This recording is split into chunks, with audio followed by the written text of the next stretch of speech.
Speaker, it's a pleasure to stand and actually correct some of the nonsense that's come across the other side of the House.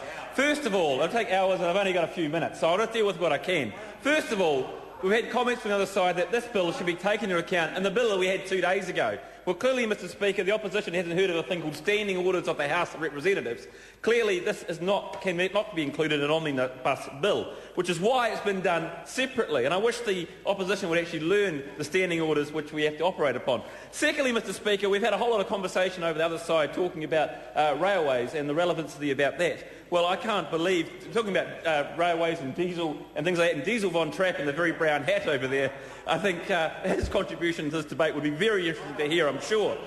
We had talk about, in the first speaker of this bill, on the Labour Party, Ms Dalziel, talk about why are bills even printed anymore. Well, Ms Dalziel may be aware that the legislation bill that was passed recently by the Regulations Review Committee that came before that I'm a member of, actually the Labour members fought vehemently to retain that clause in that bill. So I think it's very strange. They should talk a bit about what they want. But I really want to talk about is the government's economic reform platform, and the important part that regulatory reform has part of that. So the government stands on a number of things. We stand on infrastructure rebuild. We stand on the ability to get more skills and innovation. We stand on the ability to get taxes down. And we stand on the ability to reduce regulation and red tape. And before us today, Mr Speaker, we have a bill that does that. It removes 31 Acts of Parliament from the statute book. 31 Acts of Parliament, like the Chateaux Companies Act 1977, the Clerk of Works Act, Repeal Act 1992. What do these things do? Well, they do nothing, Mr Speaker. They're a complete waste of time, and that's what this government's about. Getting rid of things that are a waste of time and getting things back to business growing and getting our economy growing, Mr Speaker. And that's what we really, truly believe in. The opposition over there just believes in wasting time, not following the rules, and actually having discussions about things which are complete off the platform. So much so, Mr Speaker, we heard Mr Parker talk about the need for an economic agenda. Well, I see the Labour Party is actually advertising for an economic advisor in their office. So obviously they're looking for ideas at the moment as well, Mr Speaker. So I find that very hard to believe, that they're so full of good ideas themselves they need somebody else on their team. But, Mr Speaker, my contribution today is going to be very short and sweet, and I commend this bill to the House and look forward to it continuing passing through. Order. I'm calling Stuart Nash. Thank you very much, Mr Speaker. Mr Speaker, if the House will indulge me a couple of minutes, I would just like to explain the rationale behind this very spiffy outfit. Mr Speaker, on 10:47 a.m. on the 3rd of February in 1931, a 7.8 earthquake destroyed Napier. What wasn't destroyed by that earthquake was totally ruined by a fire that swept through the city. The city of Napier was razed to the ground. I'll tell you what happened. I'll tell you what happened in 1931.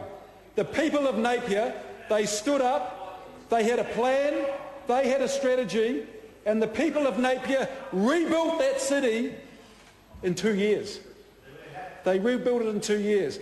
The reason I'm wearing this, Mr Speaker, is because this weekend is Art Deco weekend in Napier. This is when we get thousands upon thousands of people coming into the wonderful city of Napier. Some would say, in fact most people say who live there, and everyone who says that business there, it is the best city in the country. Napier is the best city in the country. They come into Napier for an absolute celebration, and you can walk down the street of Napier and you'll be taken back to the 1930s. New Zealanders are taken back to the 1930s. Visitors from all around the world marvel at this absolute spectacle. In fact, Mr Speaker, the Art Deco Festival is the only festival in the Lonely Planet Guide to International Places to Be, international festivals, that lists. The only New Zealand festival that is there.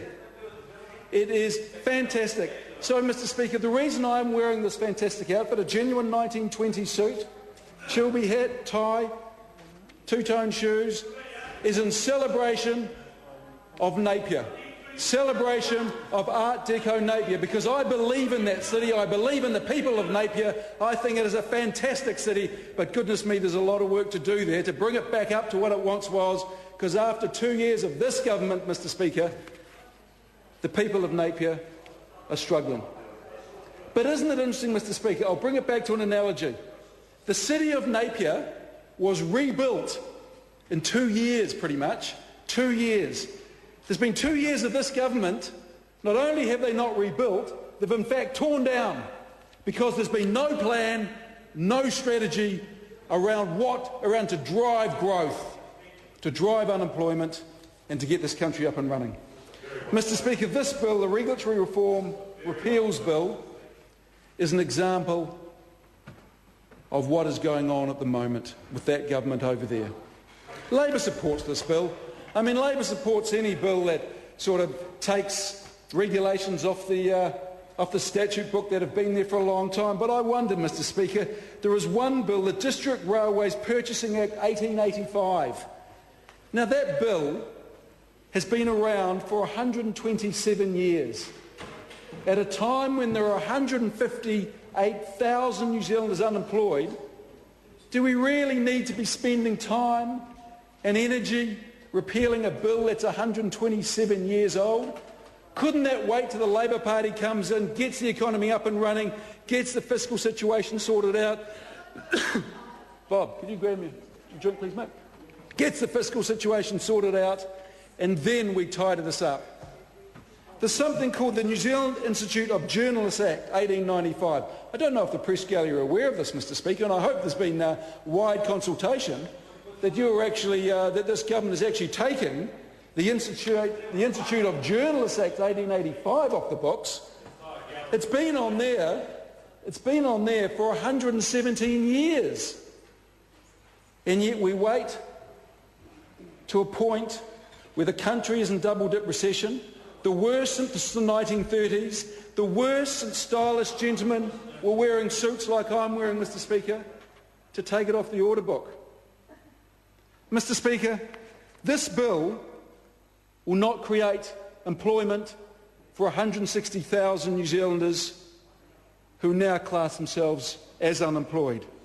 This bill does not help companies export greater products. It does not help companies grow and create employment.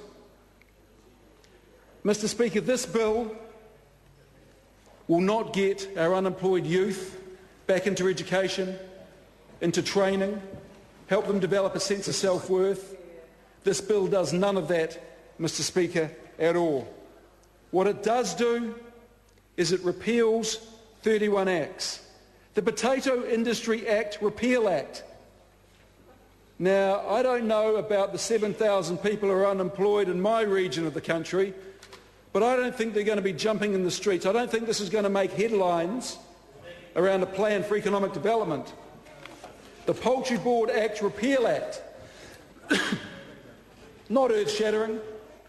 It's not going to create jobs because there simply is no plan, Mr. Speaker, and this bill is an example of that. The last National Speaker, Aaron Gilmore, stood up when it was his turn to speak on this and talked about the government's economic reforms. Well, that's a bit of a joke, Mr. Speaker, when Aaron Gilmore stands up and speaks on a bill that repeals the Potato Industry Repeal Act and to talk about economic reforms. The people of New Zealand want to see a plan about real economic reform, Mr. Gilmore. That's what I say to that member, Mr. Speaker. The people of New Zealand don't want the government wasting time on a bill that repeals a 127-year-old act. This is simply a travesty. Now, this bill was sponsored by Rodney Hyde, and goodness me, the businessmen and women of New Zealand must be disappointed in that member. He came in and he said, I am going to cut red tape for every business. I'm going to make it easy for businesses to do work. This is the second bill I've spoken on in this House this week, Mr. Speaker, that will not help businesses in any way, shape or form. This bill does nothing for businesses. And Mr. Speaker, I would like to ask Mr. Hyde if he champions himself as the true driver of economic business growth of the free market, what is he doing introducing bills like this to the House? This is one of the reasons, Mr. Speaker, we will see ACT disappear this year. Because not even ACT have a plan.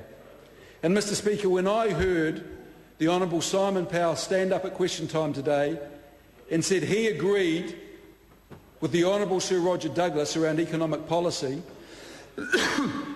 I realised that a lack of a plan, except for selling state assets, was a major problem facing this country. It really is a travesty that time is being taken out from MPs' busy diaries, visiting constituents, dealing with issues, to speak on a bill that has no plan, that will create no benefit, that will create no jobs. I would like to quote Mr Hyde, Mr Speaker, on this bill. He said, "Through regulation, government has the power to affect the lives of every New Zealander." And in a way, Mr Speaker, Mr Hyde is right. But this bill will have no power. It does not affect the lives of any New Zealander. And so I ask Mr Hyde, if regulation can affect the lives of every New Zealander, then put forward a bill that actually does that. Put forward a bill that shows there is a plan. Because this sort of bill, Mr Speaker, shows there is no plan for economic growth. There is no plan for creating jobs. And I think the people of New Zealand are a little bit sick and tired of these sorts of bills. They're a little bit sick and tired of, after 2 years of this country going backwards into a double debt recession. Mr Speaker, in 2 years they rebuilt the city of Napier, and it has stood since 1931, and it is celebrated. Mr Speaker, I do not think in 80 years' time that people are going to be celebrating the 2 years of this national government. This will have to go down in history as one of the worst 2 years. Double dip recession, 7% unemployment, an absolute travesty. So, Mr Speaker, whilst we are supporting this bill, it just shows this government has no plan to drive economic growth, no plan for jobs. Time has expired. Thank you very much. Joe Goodhue.